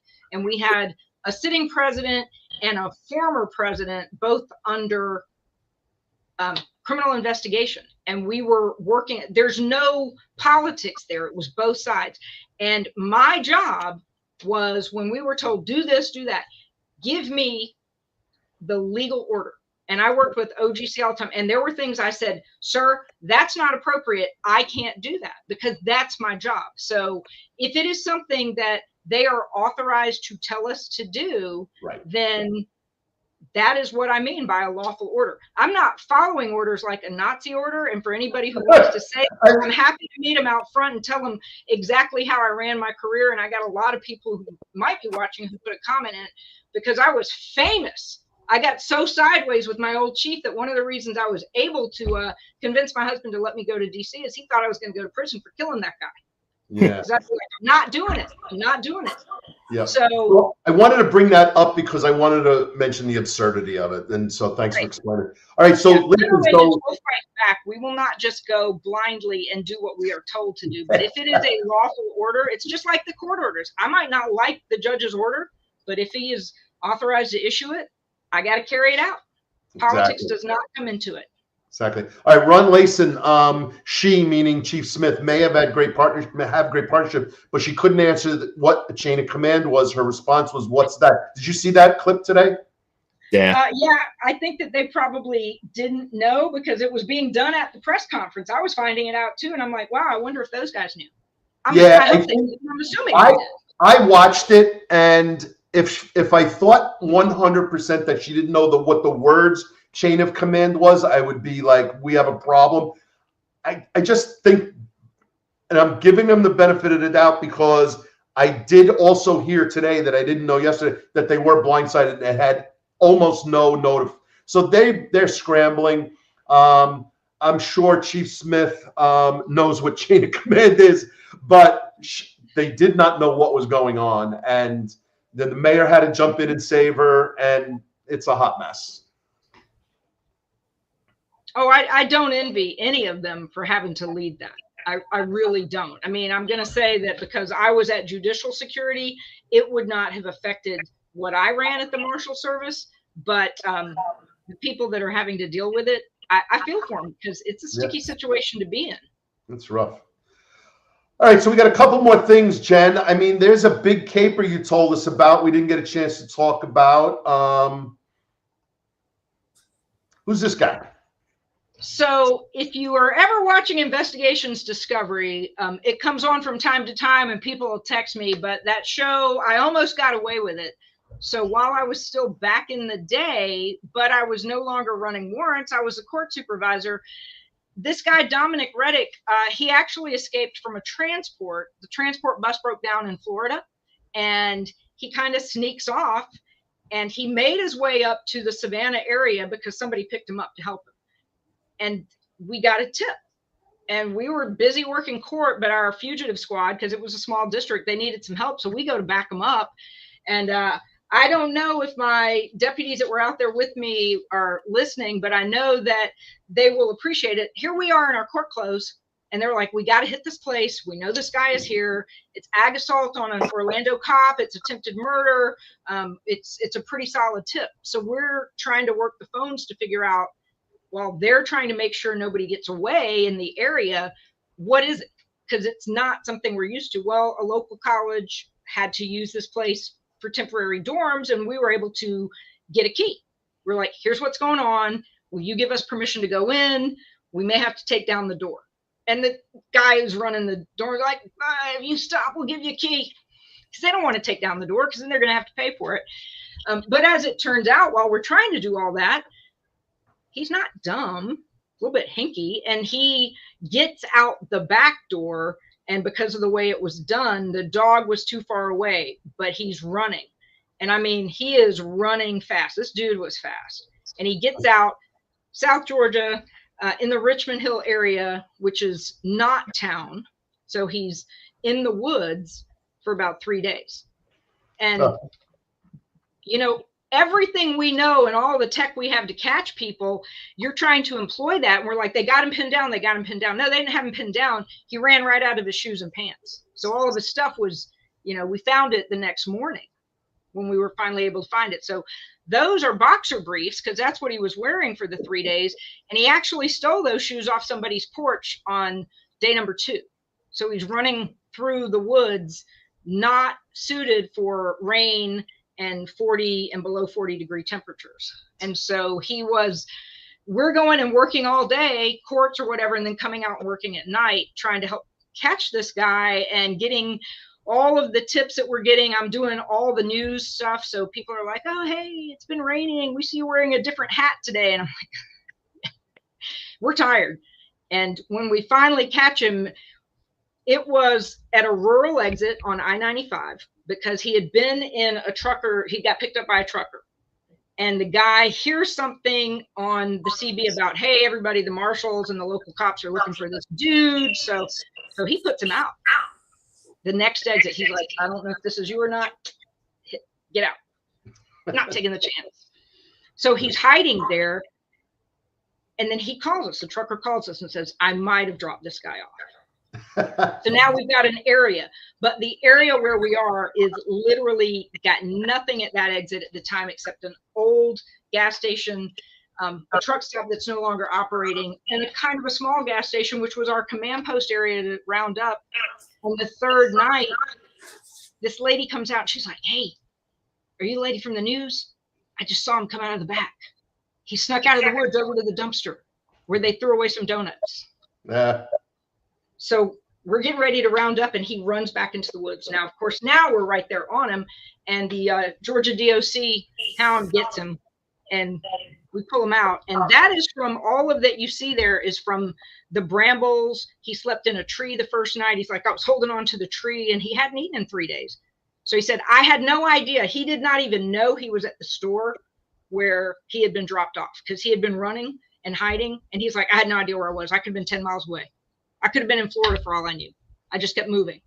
And I saw them throw away donuts. And I thought, well, you know what? I can sneak into the hole and grab some donuts out of the dumpster.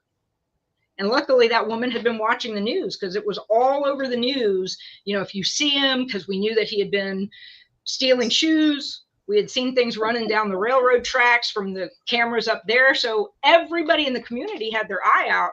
And this lady was just like, it was him. It was one of those things where you're like, he had no idea that in front of that dumpster, that was our command post area. That was our rally point. I mean, we had planes up.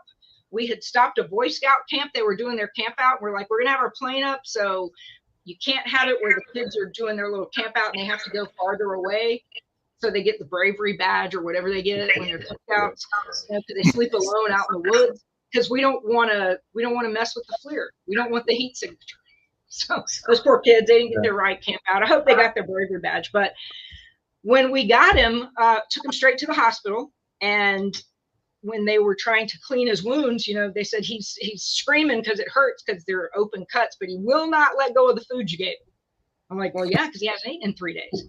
And so he actually nominated himself for this show. And they reached out to some of us and asked us to be on the show. And I did not want to do stuff like that, but sometimes your boss says you're going to do it because headquarters wants to do it, public affairs or whatever. So myself and my buddy John Blunt did the show, trying to speak in ways that meant that they would go beep, beep, beep. Yeah. How'd you find the experience doing the show, though? So the guys doing the show themselves, it was great. I mean, it's one of those things where when you finally accept, okay, you're going to have to do it. I'm like, I don't want to do the public affairs. I don't want to be on the TV. You know, I mean, I don't want to do this stuff. They were great. And they listened to us, you know, because they had his story and we're like, well, that's not accurate. So none of those shows are going to be completely accurate, because they also want to dramatize it. Right. But and there's things that they're going to leave out. Like, they're not going to talk about him sneaking up on a porch and stealing shoes, because those people are like, do not put our house on this show. Yeah. But Yeah. it was one of those funny things where even now people will say, I saw you last night on that show. Yeah. Yeah. No, that's cool. It's good. I know a lot of people that did shows. We had Top Cop, no, the Cops show followed us in transit Yes. when we were in doing the decoys, and we had two teams falling out. And my team said, we're not interested. And the other team was like, yeah, we'll do it. And they got great footage and they had a great time and everything. But we were like, that's just not our thing. And we collectively went as a team and said, let's vote. And our team voted no, so we didn't do it. But I want to bring back up America's Most Wanted because I think we started touching on it a little bit and we didn't really dive into it a little bit. So tell us a little bit more about your involvement with the Walshes and America's Most Wanted, and then this new effort in Pursuit. So America's Most Wanted, when they first did that, I mean, that was like every cop's dream. You get a show on America's Most Wanted, you get a case on there, and you get to come up to DC when they feature it, and they're going to film you. And then when you did, I mean, the Walsh and his production team, they were great. You ate at Clyde's, you went, you did the tip line, and you hoped to get a tip and catch the guy. And when you did, it was awesome. And then that show got canceled, and we're like, what are you doing, man? People love that show. People like to watch this and see if they can find somebody and help, which was great. And then it got picked up as an In Pursuit. And that was when he went to NCMEC, and they started doing not just the fugitives, but also featuring missing children. And so that was great because it really kind of brought it to what he really loved, was that mission, because of his own son getting kidnapped and killed. And now America's Most Wanted is back. So I will say this, John Walsh is one of those people who's a celebrity now, but he's not really a celebrity. He's Right. a guy. And so every year when they would do the dinners at NCMEC, I was fortunate enough to go to some of those. I actually sat with your group, Tommy, at one of the tables, and I was just like, oh yeah, I'm gonna sit over here with these guys. And that was the year that the women who escaped in Cleveland were actually being honored. And so they were there. And then a boy who had chased down on his bike a man who was kidnapping a girl in his neighborhood. And those were the stories where you're like, man, this is incredible to meet those people who lived through stuff like that. So I got to give a lot of credit to John and his son Callahan to keep doing this. And even when one network will say, hey, we're done, or maybe the ratings aren't whatever, but they're just so dedicated to helping people that they keep pushing to get it back. And the Marshals have always had a relationship here where, we propose cases, we work the tip lines. I worked the tip lines at In Pursuit for years, and all of my analysts would go, and we knew we weren't getting paid extra for it. Right. So you come in at noon and you're going to work till 2 a.m. and you're just like, this is great. I hope a tip comes in and we catch somebody. Yeah. And then when they do, you're like, yes, keeping score. Yeah. Well, yeah, go ahead. I'm sorry. So, the analysts were keeping score. They're like, I worked the show, I got the tip, I caught the person, and the deputies too. And you form those relationships where you get to meet other agents, because the FBI would bring people in Pursuit, and you could meet them and say, hey, if you ever need anything, call us. So when you probably get a lot of tips, but how do you know which ones are good? I know the detectives or the investigators are sitting there and they're saying, no, that makes sense, that doesn't make sense, that fits in, that doesn't fit in. But are there some that are just a complete surprise, a complete shock, and then bam? Yeah, there are. And sometimes that's why the app was so great. But sometimes they'll call in and they're like, I have a picture, I'm going to send the picture, or this is where I saw him, or I got a tag number. And people out there who watch these shows, some of them could be detectives. They're just like, I followed that car to see where it was going.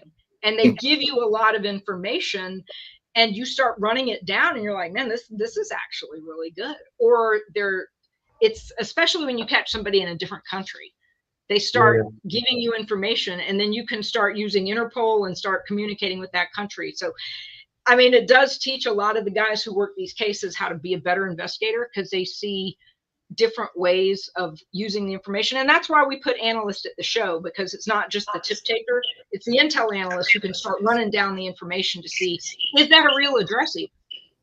Or caught the kid in Texas who his mom had helped him run because our analyst figured out where they were ordering pizza from, because they were like, they got a pizza, and she's finding it on Google Maps, and she's like, I think it's this building.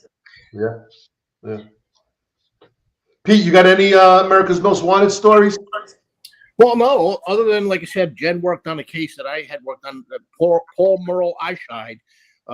Him and another guy took a guy named Brian Augustiniak, took a woman out into the desert and beat her to death and almost decapitated her. And Eyeshide was on the run.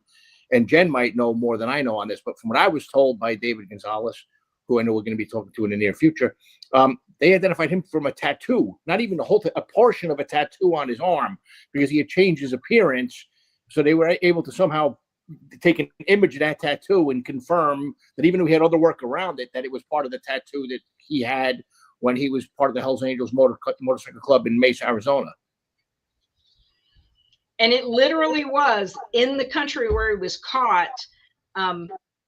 So he had a girlfriend, and he might not have treated her right. And her family, who knew, they didn't know who he was because he had a whole ID, and he actually had like a legit ID. It was fraudulent, but it was real. It was a real passport under another name. But they started looking at his tattoos and stuff, and they're thinking, he's not scared of us, and we're kind of a hooked up family in this town. He should be scared of us. Why isn't he scared of us? I mean, why wouldn't this guy, because, you're not even from here. So they started doing their own looking at the tattoos and stuff, and they hit on an Interpol image on that Interpol red notice. Yep. They went to the Interpol office, and they're like, we think we have this. We think we know this guy. Yeah. So, I mean, there's always, you never know what it's going to be. Yeah. Well, I got one story and one question. So,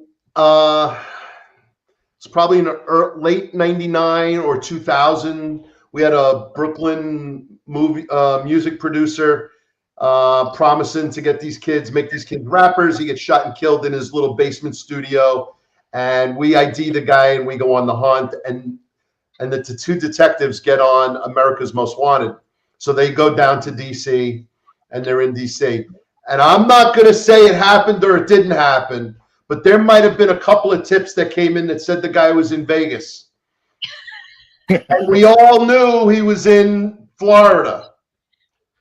So I'm just saying that some guys were trying to weasel trips. We're talking about trips and traveling on the government G and the dime and all that stuff. But I think Vegas was a little bit of a reach. They should have shot a little, not as high. And then we might have actually followed that lead up. I might have said Hawaii if it was me, but that was the I guess the downfall of the Marshals Network, because I never traveled to go run down a tip generally, because we would send a collateral lead to that district. Because for me to show up in that district and say, hey, Tommy, I'm here to help to chase my fugitive, it's like I'm saying, you don't know what you're doing. And I know that you do. So sometimes you might go if it was close enough, or if it was a big enough case or something like that. But generally you pass it off to those guys, because their task force network, and those guys and their partners with the ATF or DEA or whoever locally, they got you, and they're going to do it. So, but if we had been able to travel, all my fugitives would have been going to places with beaches. All right. So here's my question. I don't recall, but did Whitey Bulger, was he ever on America's Most Wanted? Do you got either of you know? Yeah. That's my favorite fugitive, America's Most Wanted type of guy. I heard everything. I talk to agents all the time. I talk to guys in the FBI all the time. Oh, he's in the Caribbean. He's in Europe. He's in it. The guy was in Santa Monica, 25 feet from the pier. It's my favorite. It's my favorite. Oh, I would have gone there to catch him myself. See, Santa Monica on the pier. I would have gone. Exactly. All right.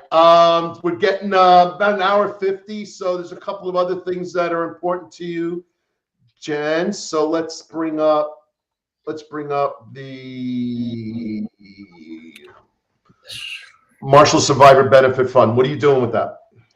So I haven't written a book. you know, because people tell me don't do it.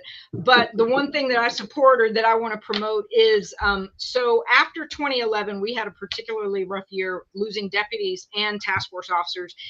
And not only did we come up with some new training for high-risk fugitive apprehension, Matt Hershey's still running a lot of that to this day, Pete, but a group of people formed the U.S. Marshals Survivors Benefit Fund, and the mission there is to get donations, get money, so that when we lose a deputy or a task force officer or a court security officer, they can show up right away with a check to help that family right now pay expenses before anything else is going to kick in, before the insurance is going to kick in, before all of the stuff, because there are benefits that you're going to get, but you're not going to get it the next day.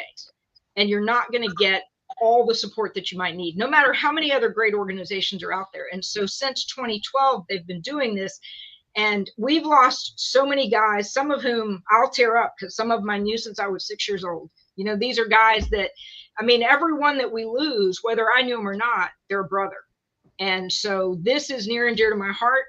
If anybody wants a place to donate to, that money goes directly to the families. It pays for scholarships for the kids. It pays the expenses that their fallen hero is not there to pay. And then every year there is a golf tournament in Arizona for it that David Gonzalez supports. So they have the Tucson Classic. And then in Virginia, in October, we have the Marshals Golf Classic here. And so that's, we have people who are like contractors for the agency. We have retired deputies come back. We have people from FBI, DA, from all over that come and they pay to play golf, and we raise money. And I usually run the raffle, and I'm the what's in your wallet girl, because I sell raffle tickets. And when they say, oh, I didn't bring any cash, I'm like, well, I have Square and I take credit. And so, you know, they start running, but because I know so many people, because I've been around for so long, I'm like, you can't run because they're going to give me a microphone. I'm going to call you out. You didn't donate yet, Tommy. So where's your 20? I got it. It's coming. We have donations of, you know, things for raffle prizes too. So we try to get good raffle prizes so that people will buy those tickets and they feel like they won something. And then a lot of the people that do business with us are extremely generous. So they sponsor it. They underwrite the tournament. There'll be a shirt sponsor. So this year, my company is actually sponsoring the volunteer shirts and the pin flags. So that's great because you get to wear it, like here, right here. You see this one? This is from an old one. So that company sponsored the shirts and the pullovers. So it's great. I mean, you get to go out there, and the survivors, the surviving spouse, they will come and talk. And so when Josie Wells comes, when his wife comes, or when the guys that we lost in Charlotte, when she comes to speak, it's humbling that you just want to help, because they have suffered the worst loss you could possibly suffer. You know, their family member went to work doing their job and they never came back. Yeah, for sure. Okay, so any final thoughts on this? And then you've transitioned, so you retired. What are you doing since you retired? So I was very fortunate in the fact that as we were building body-worn camera, I knew that there weren't going to be enough people, that we couldn't do the job with what we had, because that isn't the way that a lot of federal agencies are built. So I proffered a proof of concept, and we hired some people to be contractors, because you don't have to pay the benefits and stuff. And that actually turned into something that really works. It works at the Marshal Service and some other agencies, and I'm working on expanding it now for my company that I work for. The company's name is Maven, and we went from that proof of concept to well over 50 retired cops working, doing the reviews and working on FOIAs and tort claims, because you don't have to teach them the process. You don't have to teach them what an arrest is. And their job isn't to judge what happened, it's to process the footage. And that's the piece that, especially for FOIAs and tort claims and stuff, that agencies are getting underwater with. That's even in this month's IACP Police Chiefs magazine, is that AI is just a tool, but you still got to have the human review. So that was something where I was fortunate enough to have been removed from it for long enough for my last job that I could come over to the company and work on expanding that business model. So hopefully we will have a lot more retired guys that are able to work, because you still get to give back. You still get to be associated with doing good, but you know, they kick us out the door when we're 57. Yeah. So, Yeah. No, so one, because I wanted to know what you're doing afterwards, but also something that's talked about on all the different shows on the Finest Unfiltered podcast channel is we're telling these cops that you have skills, you need to figure out what they are, and you need to hone them. And I'm going to say this to every active member in law enforcement on any agency where you are, the same exact advice I told my son. When you dive into a job and an assignment at work, become the best in the world at that assignment. Whether it's body-worn cameras like Jennifer did, whether it's scuba, whether it's helicopters, I don't care what assignment you find yourself getting into and really falling in love with it, become the best at it. And I think you'll have a career afterwards every single time, all the time. So you are transferable to post law enforcement career. So we definitely encourage folks to really dig in and put all the skill set, pull it all together, and continue to contribute. So thanks for sharing that. Yeah, you are very, very right, Tommy. The tech stuff is great. Also for the cops, I was just at ICP Tech, and there was an executive protection session. So I went to that because that's what I ran the last 26 months of my career. In addition to all the judges and the threats, it was all the details for all the federal protectees. And they were just like, if you are a police officer, you already have the base skills we need. So, you know, stay in shape. And if you want to do this, and I would say, you know, could I have walked over there and started working for some big company? Maybe. I was tired because it was a lot. And I really, really loved this mission and the opportunity that I was given. But that is a skill that a lot of guys don't think about because they're busy doing their cop job. And so they don't realize that those instincts that they have and the way that they look at stuff, that they already have that skill set. And the other one is, and they don't want to hear it, but the other one is also like the court security officers. We routinely at the Marshal Service recruit retired law enforcement almost exclusively because that sixth sense that you have is what has kept, they are the front line of defense in every federal courthouse in America. And those guys are some of the finest officers I've ever worked with. As a young deputy, we all made fun of them because we thought they were all these old guys. But let me tell you, man, you could not have a safer courthouse than one that's protected by nothing but retired cops because they're suspicious of everybody that walks in the door, even though they love everybody who walks in the door too. So they don't miss anything. And so those are jobs that people just don't think about. But if you want to work, there's plenty of work. Yep. Yeah. It's funny. When I was in Florida, Hector Beaucamp from Bronx Robbery was one of the CSOs down in the Miami courthouse. In Arizona, Andy Brigida from Housing and John Fenton, a housing detective, were CSOs in the Phoenix courthouse. NYPD has infiltrated the CSO network across the entire United States. Trust me. Yes, they have. I walked into the Savannah courthouse, and there's Carlos Michael that I went to high school with, and he's hugging me, and he was, you know, he's Chatham County Sheriff's, and I'm like, who are these guys? They're like, who's that lady? And they said, that's actually the boss, because I wasn't retired yet. And they're like, that's actually her boss. And they were all NYPD. I'm like, so it's either local or NYPD. That is because if you want to retire somewhere, I'm like, if you're in NYPD or any big department looking to retire, start making friends at the federal courthouse, because those are actually really good jobs too.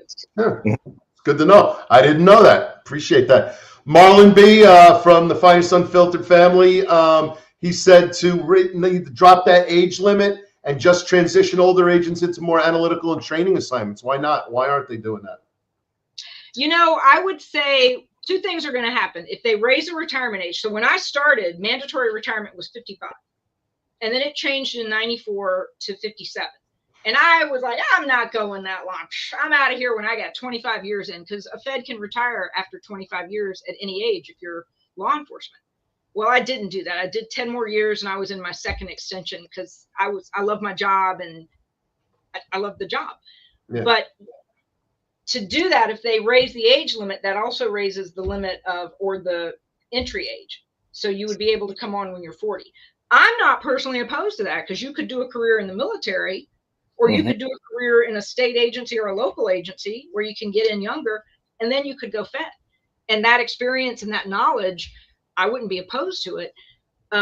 As a former supervisor, I would say a 42-year-old rookie that I was sending to court who gave me some lip, if I was 33-year-old supervisor, that you might see some, It's a little, you might see some issues there. But I mean, as long as you stay physically fit and as long as you can do the job, then, you know, I would not have an issue with it. Then you're going to have this hard time of what if you get medical out, or what if you don't stay physically fit? And so everybody's going to what if you to death. But I would have no problem if they had raised the retirement age to 60. Would I have stayed?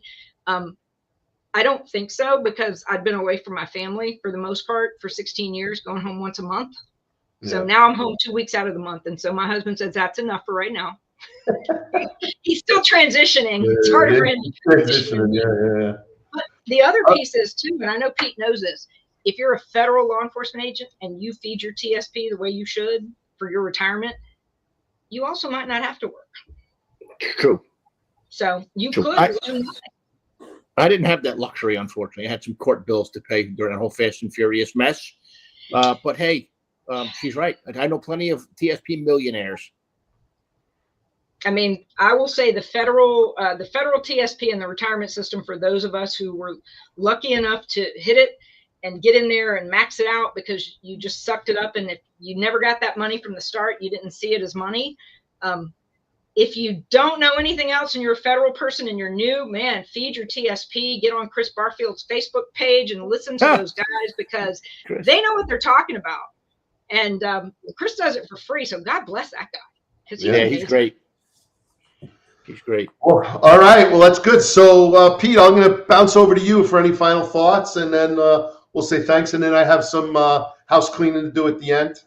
Sure. No, hey, Jen, I know it's the first time that we meet, but I can't believe how many people we know in common. I know. Considering that we've worked in different parts of the country, it's a small world, like we said earlier, man. It's mind-blowing. But you know what? Good cops run into good cops, no matter where they're from, I find. That's why I stayed 35 years, Pete, because I love this job. And even the guys who retired earlier, guys like Tommy said they were retired, but they were still cops. Yep. And what they were doing in private industry was helping what we were doing. So, I mean, it was the privilege of my lifetime to be able to be a deputy U.S. Marshal. That's great. Great. Thanks for sharing your story, Jennifer. Really appreciate it.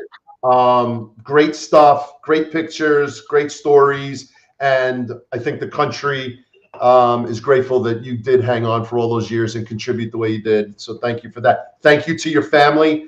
I do believe that what you said is 100% true. You cannot do this alone, whether it be in the military or law enforcement, the crazy hours, the crazy trade, everything. It is truly a family's commitment, not just the individual. So thank you, and thank everyone else out there.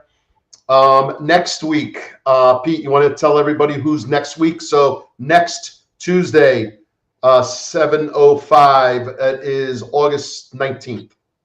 Yes, David Gonzalez.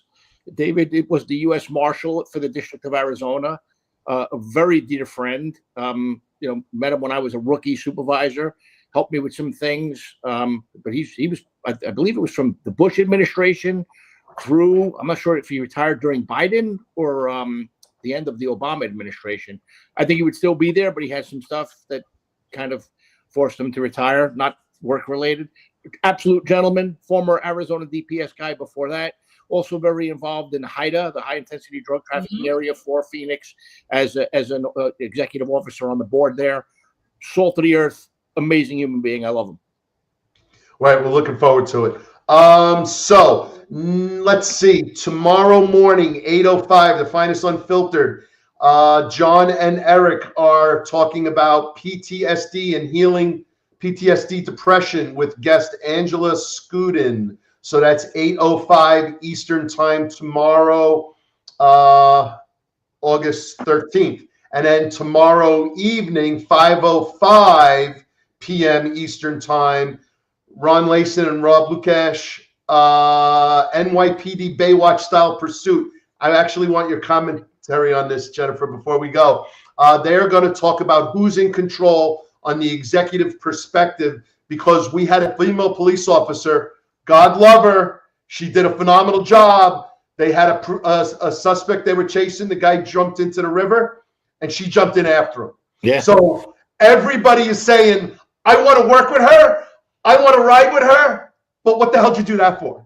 Right. And so and who's in charge, and how did they let her jump, and was anyone there in charge, even a partner or anything? So God love her. Everyone wants to work with her, but probably wasn't the smartest thing to jump in a river. So we'll hear about Ron and Rob's view on that. What do you think about that?